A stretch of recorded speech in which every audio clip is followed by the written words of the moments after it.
All right, let's do this thing. Cue the fake music.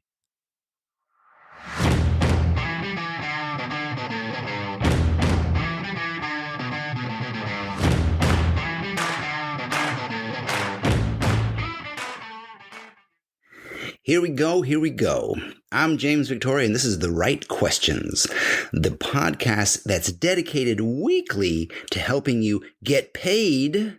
Check it out. Get paid to do what you love. And hopefully stay sane in the process. Now, there's the big question. That's a good thing. We should do an episode completely on staying sane. Today's question comes from one of our listeners, one of our members, as they all do, unless I just make shit up and I just have a bee in my bonnet and I want to talk about it. Today's question comes from Josiah, and it's actually 3 questions in one. So I thought I'd address all 3. Even though, listen, remember this. Any one question you have could be a book.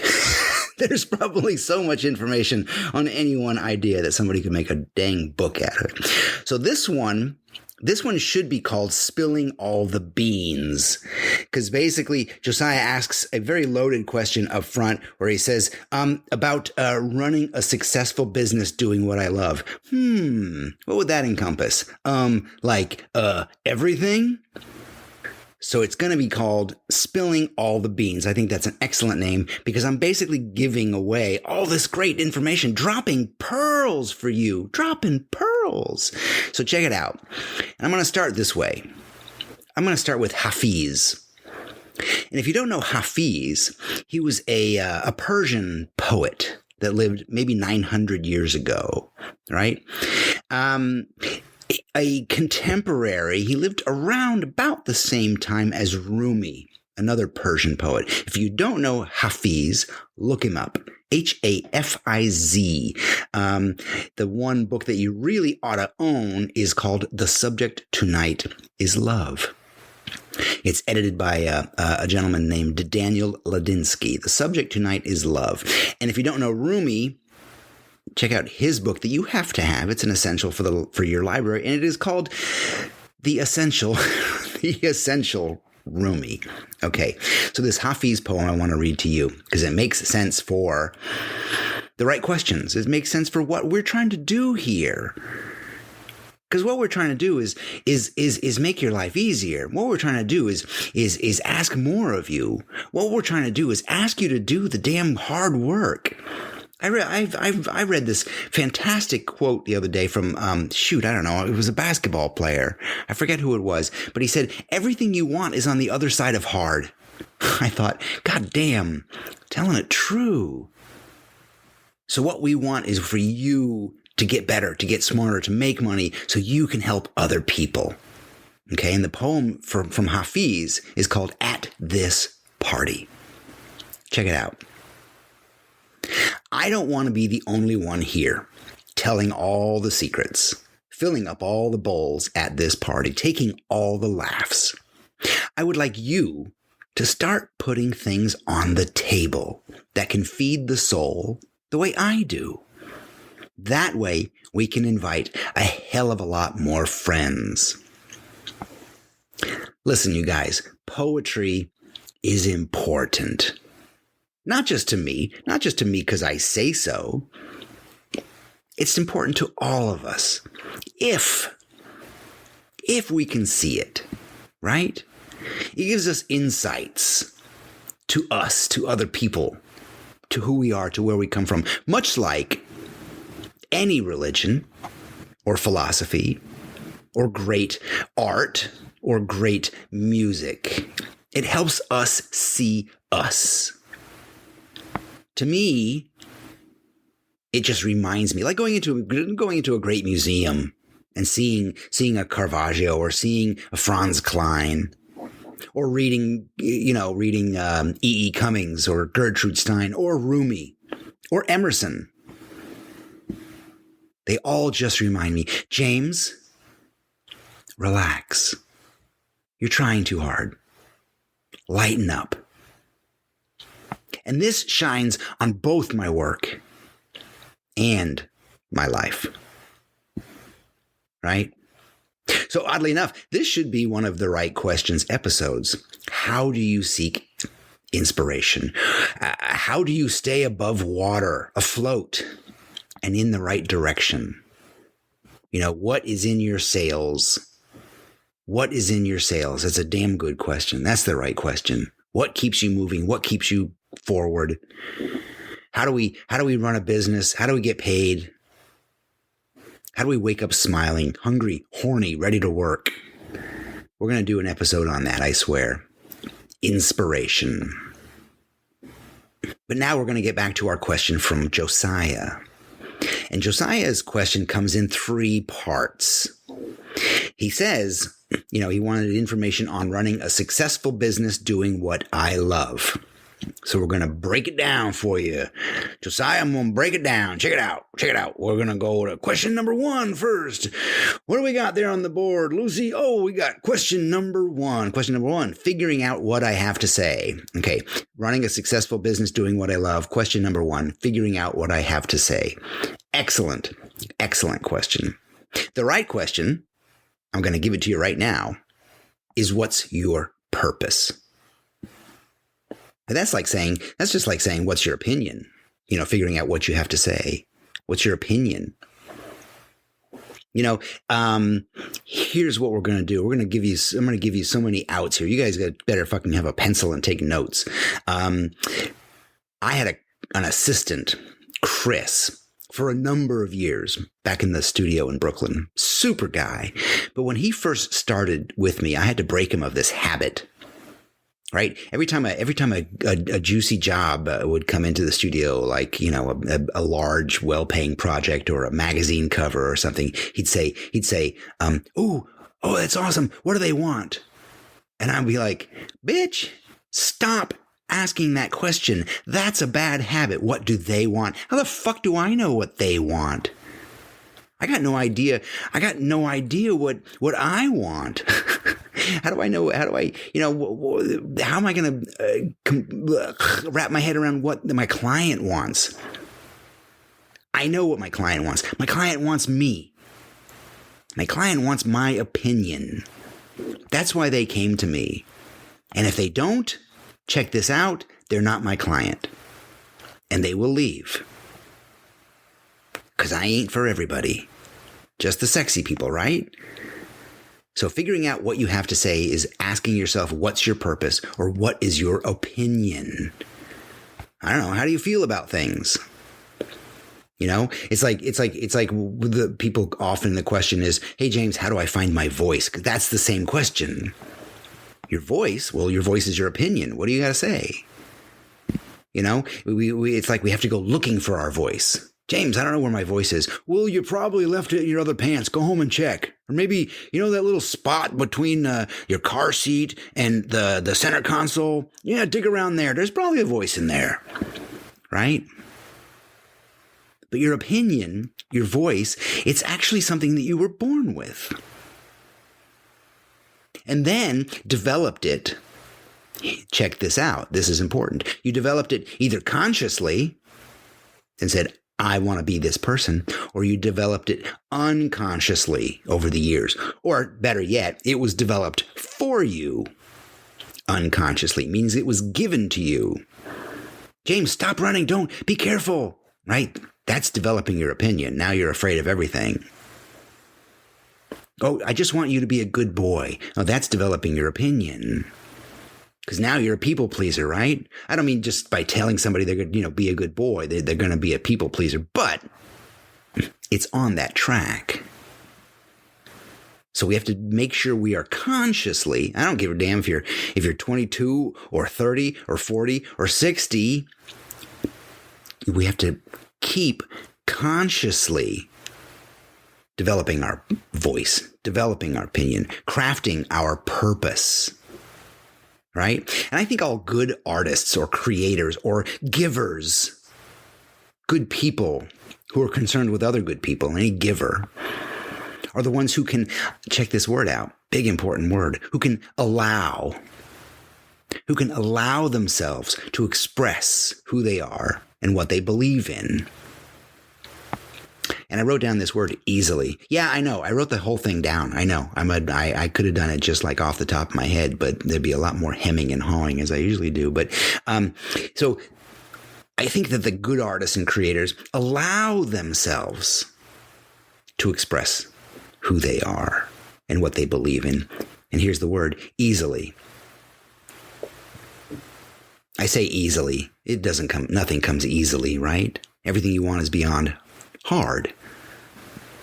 It's like saying, well, just go in a studio, just be yourself. Why don't you create something from, your feelings? Just go. I'll meet you at lunch, right? It's not that easy. It's never that easy. The question is, what do I have to say? And the right question from that one is, who are you? Did you figure that one out yet? Have you figured that one out yet? Who are you and what do you stand for? Have you gone through that list? Have you literally written that down in a while? Well, I graduated college and I got a degree and then I kind of fucking stopped thinking about it. Who are you and what do you stand for? Write that down. This is important. This is important. This helps create our purpose. Figuring out what we have to say. Who are you? What do you stand for? Create that list. Write that down. What do you do? You start asking yourself, who are you? What do you stand for? And what do you do? What do you do? What do you mean, James? What do you do? Well, here's what I do. Here's what James Victoria does. What does James Victoria do? And if I start thinking about it, I'm like, well, I want to be an artist. I am an artist, but I paint in words. Literally, I construct using the alphabet. I make words that are interesting or funny or puns. What's a good pun? What is it? Po Buddy's Nerfect, right? A pun that's been around for years, but I just kind of draw it in a new way. Or the things that made you weird as a kid make you great today. I draw that in a certain way and make it desirable, make it more meaningful, make it beautiful. So what do? I paint in words. What else do I do? I use my voice and my opinion. Like right now, you're getting my radio voice. I got a voice for radio. They used to say, yeah, you got a face for radio. So I'm using my voice and my opinion. I have an opinion. It might be ballsy. It might be audacious. That's good. That's good. It stands out from those who don't. I know so many designers who don't have an opinion. And probably don't have an opinion because, one, they weren't allowed to at some point in their life. Again, there's that word, allowed. And also, another reason they don't allow it is because they figured out how to make money without it. They figured out how to make money being, milquetoast and not having an opinion, which is fine. So what do? I paint in words. I use my voice and opinion, so I can also be a writer.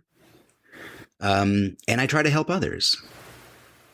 Like I don't use my words and my voice to piss people off or to be contrarian unless there's a reason, right?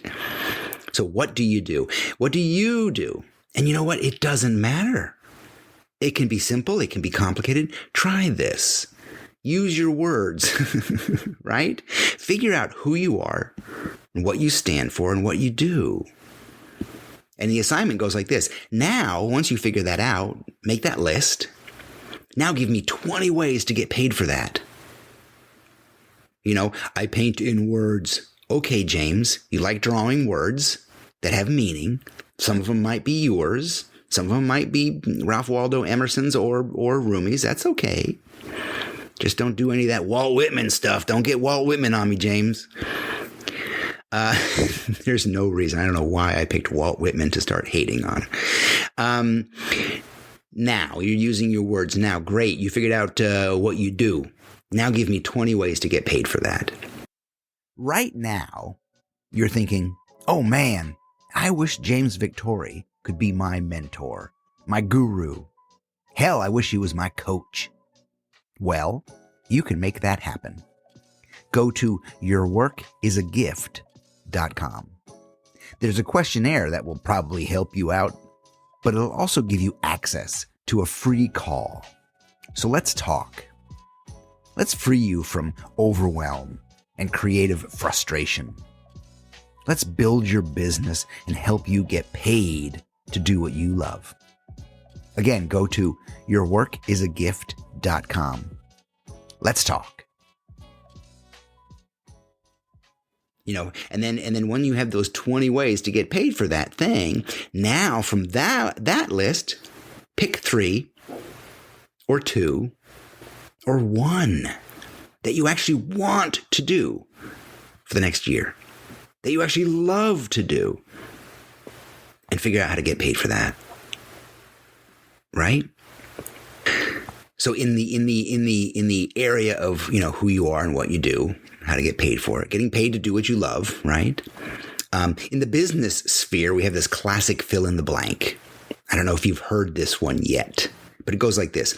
I do this, fill in the blank, for these people, fill in who they are, so that they can fill in the action, right? I do this for these people so they can, right? I create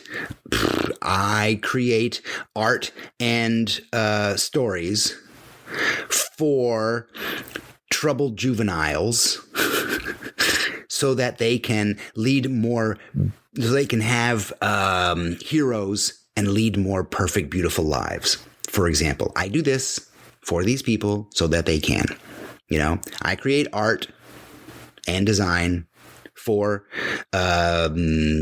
huge clients so that they can find more meaning in the marketplace. Or I don't know, you figure this out. I do this for these people so that they can. Right? So that is a long answer for question number 1, figuring out what they have to say, what you have to say. Question 2, figuring out how to commercialize my gifts. The right question is I'm assuming you are making. I'm assuming you have a gift. I'm assuming you're doing the thing that you love, and now you want to sell, right? Now, you say commercialize your gifts. Nothing wrong with that. It's awesome to get paid to do what you love.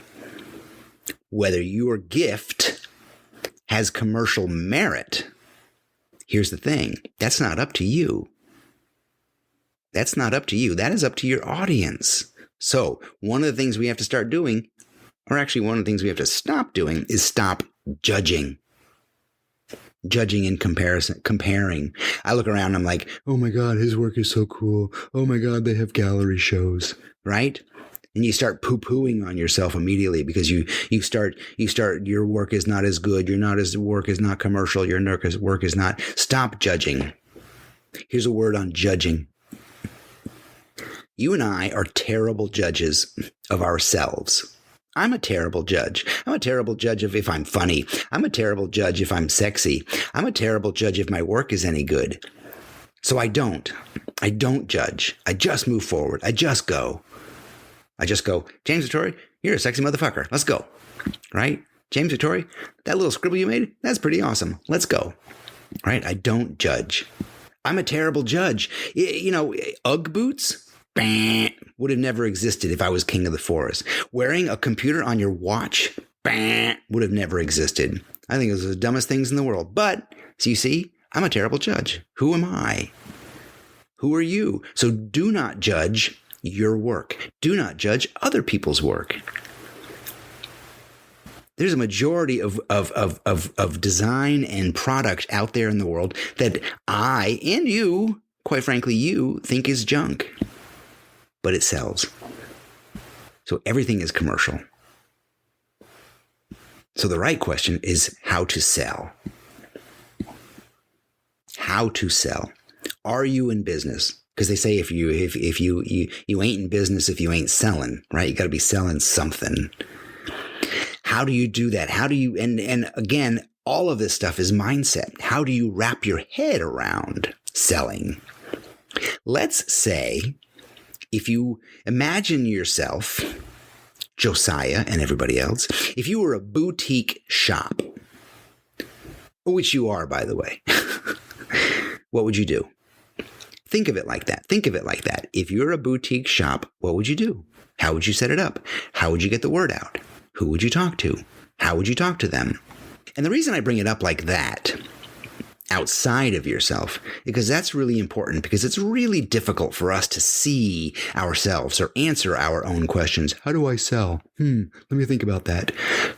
40 days later. Let me think about that. 1 year later. Let me think about that. Right? So there's a parable here. I like parables. I like stories.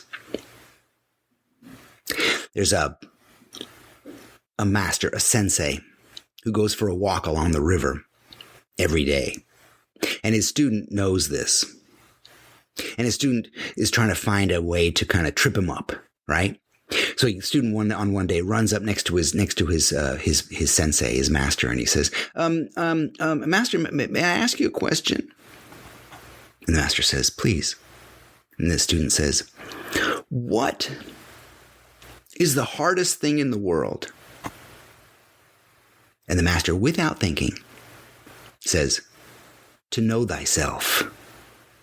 And the student is like, "Oh, damn, good answer."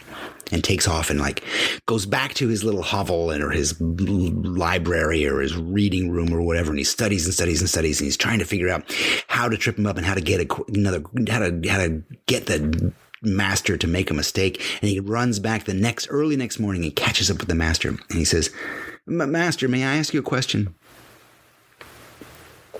And the master says, "Yes."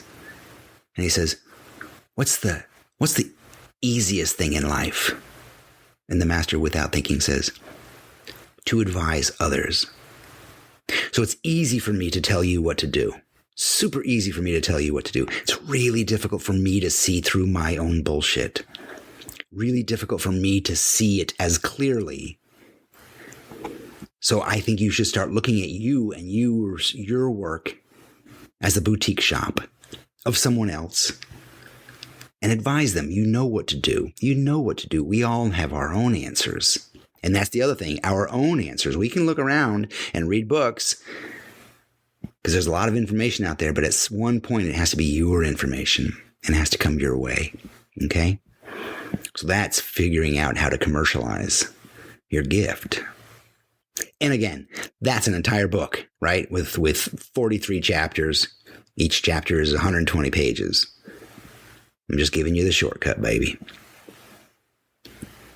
And question number 3. This one is awesome. This one is the doozy. I love this one. Question number 3, reaching more people. So Josiah wants information on running a successful business, doing what he loves. And he asks, 1, figuring out what to say. 2, figuring out how to commercialize his gifts. And 3, reaching more people. So let's say you built a better mousetrap. Right? That's what people always use as the example. Well, if you build a better mousetrap, the world will come running to your door. Wrong. If I built a better mousetrap in my basement, it stays in my fucking basement until I tell everybody, right? How would you advise, let's go back to the other question. How would you advise this person if they built a better mousetrap? How would you advise them? What would you tell them to do? And part of it goes like this. And this part you're not going to like, because it involves discipline. That's the other thing. Discipline, baby. Discipline is freedom. Most creatives don't like that word discipline, but discipline is freedom. And your discipline will create your destiny, right? I think there's a book of that title by Ryan Holiday. So how would you advise somebody who built a better mousetrap? What does he have to do? What does she have to do? I don't want to be sexist here. First, here's how it goes. Tell everybody. And then tell everybody again. And then tell everybody yet again. And now tell everybody in a different way. And then tell everybody in a different way again, right? Go to the both grocery stores in your town, and in the morning and in the evening, put flyers on the windows, right? Better mousetrap, find it here. And then somebody says, hey, you can't do that with flyers. You go, okay, thank you, bye. Ignore them and go back the next fucking day and do it again. Right? Because you have a purpose. No one, you can't let nobody stop it when you got a purpose, man. You got to keep on going. The purpose, again, is that reason to get up in the morning, hungry, horny, ready to go. That's right. So reaching more people, it kind of goes back to how to sell a little bit, right? Here's how to sell. Be bold. Be audacious. You know, if you start looking like everybody and wanting to be like everybody and you want to be safe, then you're going to be safe, but you're going to be sorry, right? You're not going to be the king. You're not going to be what you want. I'm not saying everybody should be a freaking billionaire. I don't believe in that crap, but I'm talking about getting paid to do what you love. And the way you do that is you love it so much that you are bold and you are audacious and you follow your true voice, yourself. Again, it comes back to our voice. Be honest and vulnerable. Hey, listen, tell the story. Tell the story. If your product is a set of ceramic bowls that are easier to understand what a cup is, and what 2 cups is. So for people who have weight control problems or portion problems, tell the story. Tell the story the struggle that you have with your weight, right? Tell your story. Be honest. Be vulnerable. We all want to know about the creator and how it's done and why it's done. Remember, I make X for these people so that they can. You know what people want to buy? People want to buy you. People want to buy you. And listen, even if you feel that your story is not unique, don't worry about it. Keep going. My best-selling book, get it on Amazon. Get that fucking book. If you haven't read Effect Perfection, God, you gotta read it. It's the freaking Bible for creatives. My book, Effect Perfection, was not unique. There were a few ideas that were brought up in there that were new, at least to me.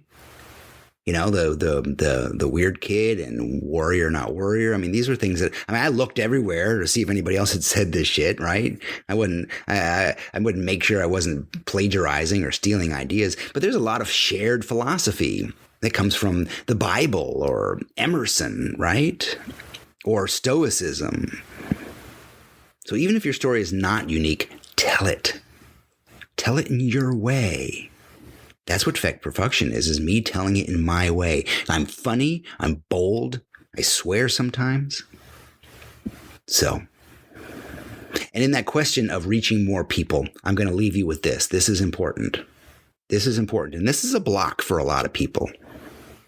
And it goes under the title of audience. You have an audience. I don't care if you're not selling yet, Josiah or anybody else there. I don't care if you're not selling. If you haven't tried it yet, you have an audience. You have to understand that there is an audience for you out there. They just haven't heard of you. They don't know it, and you don't know it, but you got to believe it. There is an audience for you out there, and you got to go find them. So be bold and say it again and again. Okay? Listen. You guys are fucking awesome. You guys can do anything. I just gave you pearls, baby. You go do those things. Go figure out who you are. Write it down. Right? Go find your audience. Listen, I love you. And we'll be back next week with, what's this called? The Right Questions. Listen, I can't have the right questions if I don't get questions. Josiah, thank you so much for chiming in. Everybody else, send in your questions, baby. I want to hear from you. I want to hear from you because I'm tired of telling all the secrets and putting all the things on the table. I want you to bring things to feed the soul the way I do, right? I don't care if you bring leg of lamb or Cheetos. Just bring something so we can invite a hell of a lot more friends. I love you. I'll talk to you next week. Adios.